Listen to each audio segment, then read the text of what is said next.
विचार मंचाचे संस्थापक अध्यक्ष आणि आमचे सर्वांचे लाडके मित्र महेंद्र नानासाहेब कांबळे यांचा आज वाढदिवस आहे आणि त्यांच्या वाढदिवसानिमित्त आज आपण या ठिकाणी आलो। स्पर्श अनाथालयामध्ये या ठिकाणी लहान बालकांना त्यांनी या ठिकाणी भोजनदान केलेलं आहे आणि त्याबद्दल आपण त्यांच्याकडून सर आपण आपला नेहमीच वाढदिवस साजरा करत असता, पण आज या ठिकाणी तुम्ही स्पर्श अनाथालयामध्ये या ठिकाणी बालकांना याची प्रेरणा तुम्हाला कुठून मिळाली, काय वाटलं तुम्हाला की हा कार्यक्रम घ्यावा म्हणून? यंदाच्या काळामध्ये असं वाटलं की कोविड नंतर नाही का आपल्याकडून काही अन्नदान किंवा या बालकांना आपण काही कमी पडलो असे मनामध्ये माझ्या गेल्या 3-4 वर्षापासून खंत होती। वास्तविक आज या मुलांना प्रीतिभोजन दिल्यानंतर एक आत्मीयता मला अशी लाभली की आदरणीय आमचे वडील नानासाहेब कांबळे हे वारंवार म्हणायचे की ज्या मुलांना आपण अन्नदान करतो त्याचा लाभ भविष्यात तुम्हाला नक्कीच मिळत असतो। ती प्रेरणा वडिलांच्या डोक्यात कायम असते। त्या मुलांसाठी आपण करत गेलो। आज सकाळी आम्ही शाळेमध्ये सर्वपल्ली शाळेमध्ये वाया आणि मुलांना खाऊ वाटप केला आणि त्याच दृष्टिकोन ठेवून आमचे कांबळे बंधूचे मोठे बंधू अनिलराव असतील, आमचे पुतणे असतील, आमचा परिवार अख्खा, आमचे जावई या ठिकाणी आलेले आहेत। हे सर्व मंडळींनी आम्ही पारिवारिक दृष्टिकोनातून या मुलांना अन्नदान करण्याचा निर्णय घेतला। फळं वाटप आणि त्यांना वाया वाटप या ठिकाणी केलेलं आहे। भविष्यामध्ये या मुलांचं योग्य शिक्षण व्हावं, संगोपन व्हावं आणि मुलांना योग्य दिशेतून गरिबीतून कसं उन्नती करावी, गरिबीतून आपण जरी शिक्षण घेत असलो तरी आर्थिकदृष्ट्या सधन नसलो तरी मानसिकदृष्ट्या आपण सधन व्हावं हीच परमेश्वराला मी प्रार्थना करेन। आपण एक सामाजिक क्षेत्रात धार्मिक क्षेत्रात काम केलेलं आहे, तर राजकीय क्षेत्रात आपली काही अभिलाषा आहे का? वास्तविक राजकारणामध्ये फार मला आवड आहे।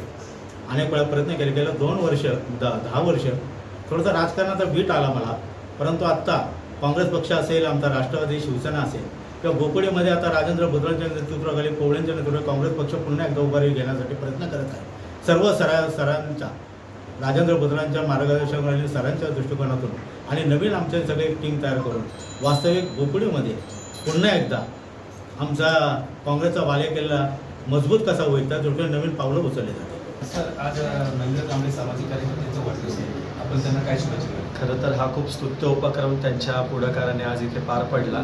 समाजामध्ये काम करत असताना तुम्हाला काय मिळेल याच्यापेक्षा तुम्ही काय देऊ शकता हा विचार करून जर आपण काम केलं तर लोक आपल्या पाठीशी उभे राहतात आणि याच तत्वावरती त्यांची दोन्ही मुलं श्लोक असेल किंवा संस्कृती असेल त्यांच्याच पावलांवरती पाऊल ठेवून काम करतात आणि आपल्याला काय मिळेल याच्यापेक्षा आपण काय देऊ शकतो तर हे त्यांच्याकडनं त्यांनी शिकले ते आणि हे बघून मला नक्कीच असं वाटतं की सरांनी त्यांच्या म्हणजे जन्मापासूनच म्हणजे संस्कृती मला नेहमी सांगत असते की वडील तर आहेतच परंतु आजोबांपासूनचा वारसा त्यांना आंबेडकरी चळवळीमध्ये काम करतानाचा आहे आणि आंबेडकरी चळवळीमध्ये काम करतो म्हणजे आपण काय करतो तर आपण न्यायासाठी लढतो, समतेसाठी लढतो आणि असे जे उपक्रम आहेत ते मला वाटतं अशाच माणसाला सुचू शकतात की जो खऱ्या अर्थाने त्या विचारावर काम करतो तेच विचार त्यांनी वडिलांकडनं घेतले, स्वतःच्या आयुष्यात रुजवले आणि तेच आपल्या मुलांना देखील दिले। तर हे बघून खरंच आम्हाला अभिमान वाटतो। डोंगरा एवढा वाटा त्यांच्या मुलांचा आहे तर त्यांना धन्यवाद देईन आणि पुन्हा एकदा मनापासून तुम्हाला खूप खूप शुभेच्छा देईन। अशाच पद्धतीचं काम इथून पुढे पण आपण करत राहा आणि आमच्याकडनं जी काही मदत लागेल ती आम्ही देऊच, परंतु आम्ही देण्यापेक्षा त्यांची अधिकची मदत आम्हाला मिळावी अशी देखील अपेक्षा करून वाढदिवसाच्या शुभेच्छा देऊन या ठिकाणी थांबतो। सर आपण पाहिलेलं आहे महेंद्रला तुम्ही फार पूर्वीपासून ओळखताय आणि तुमच्या त्या भागामध्ये एक सामाजिक कार्यकर्ता म्हणून तो उदयास आलेला आहे, काय वाटतं तुम्हाला, काय शुभेच्छा द्याल तुम्ही? महेंद्र हा आमचा लहान भाऊ आहे, त्याचे मोठे बंधू अनिल कांबळे आमचे मित्र आहेत। आम्ही एका परिवारात वाढलेलो आहोत, एक परिवार म्हणून बोपोडीत आंबेडकर चौक असेल त्या भागात राहिलेलो आहे। महेंद्रनी जो आज उपक्रम घेतला खरं तर मी त्याला कोटी कोटी धन्यवाद देतो की जी अनाथ मुलं आहेत की ज्यांना कोणी नाही अशांना एक सुखाचा घास त्यांनी आज भरवलेला आहे, त्याबद्दल प्रथमतः त्याचा आभार मानतो आणि इथून पुढं त्याच्या मनात ज्या इच्छा आकांक्षा आहेत परमेश्वर पूर्ण नक्की करेल, कारण एकदा कुणीतरी असं पुढं हात केला तर परमेश्वर एक दिलं तर 10 देतो अशी मन आहे आणि ती त्याला मिळो अशी परमेश्वरचरणी प्रार्थना करतो आणि त्याला वाढदिवसाच्या खूप खूप शुभेच्छा। सर असं की विद्यार्थी आज आपल्यापासून शिकून गेले, आपल्या हाताखाली ते मार्गदर्शन घेऊन गेले, तर त्यातील हा एक विद्यार्थी आहे, काय सांगाल या विद्यार्थ्याबद्दल आणि काय शुभेच्छा द्याल त्याला? आयुष्यामध्ये आपण वाढदिवस साजरा करताना आपण वाढदिवस का साजरा केला याचं विचारमंथन होणं फार महत्त्वाचं असतं आणि आपण वाढदिवस हा म्हणजे आयुष्याचा मैलाचा दगड असतो।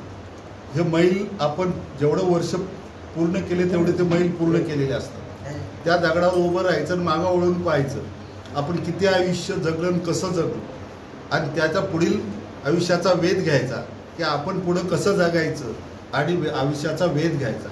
आमच्या महेंद्रच्या ह्या वाढदिवसानिमित्त त्याला मी हे सांगेन की आता तू ह्या मैलाच्या दगडावर उभं राहिलेला आहे, पण इथून पुढे तुला भविष्याचा वेध घ्यायचा आहे आणि पुढं काय नियोजन करायचं याचं तुला विचारमंथन करायचं आहे. आणि म्हणून स्वामी विवेकानंद नेहमी म्हणायचे, do whatever you want to do whatever want to do, don't look behind but do it as the worship, as the highest worship. मला तेच त्याला सांगायचं, कर, तुला काय करायचं ते कर, मागं वळून देखील पाहू नको, पण ती एक पूजा आहे, सर्वश्रेष्ठ पूजा आहे, म्हणून तू ते काम कर, तुला निश्चित यश मिळेल. या भावनेने आपण करावं. त्याला पुढील आयुष्यामध्ये मी दीर्घायुष्य चिंततो, त्याच्या मनात जे जे इच्छा असतील ते त्या पूर्ण हो, जे जे वांछिल ते लाभो, अशा दोघाही पती पत्नींना शुभेच्छा देतो आणि त्याला पुढची वाटचाल करायला धन्यवाद.